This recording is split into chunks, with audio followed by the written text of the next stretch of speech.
153 yıldır süren bir geleneği yaşatmak için buradayız. রোজার অনেক ঐতিহ্য সাধারণত ইফতারের টেবিলকে কেন্দ্র করে হলেও তুরস্কের আমাসিয়া প্রদেশের তাসোভা জেলার আলপাসলান গ্রামে পবিত্র রমজানের চেতনা ভিন্ন এক উপায়ে রাস্তায় উদযাপিত হয়। সেখানে ১৫৩ বছর ধরে চলে আসছে একটি অনন্য প্রথা, যার নাম সেপেত সাল্লামা, ঝুড়ি দোলানো। শতাব্দী প্রাচীন এই ঐতিহ্যটি রমজানের মাঝামাঝি সময়ে অনুষ্ঠিত হয়।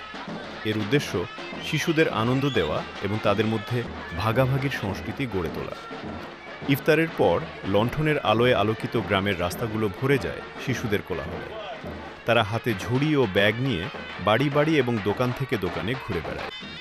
গ্রামের বয়োজ্যেষ্ঠরা তখন শিশুদের ঝুড়ি ভরে দেন নানা ধরনের উপহার ও মিষ্টান্ন দিয়ে। মিষ্টি ও উপহারের বাইরেও এই আয়োজনটি যেন একটি জীবন্ত শিক্ষালয়, যেখানে নতুন প্রজন্মকে শেখানো হয় সমাজে পারস্পরিক সহযোগিতা ও সংহতির গুরুত্ব। আলপাসলানের এই রঙিন দৃশ্য প্রমাণ করে যে দ্রুত পরিবর্তনশীল পৃথিবীতেও একটি সাধারণ ঝুড়ি আর উদার হৃদয়ই যথেষ্ট ১৫৩ বছরের পুরনো একটি ঐতিহ্যকে জীবন্ত রাখে।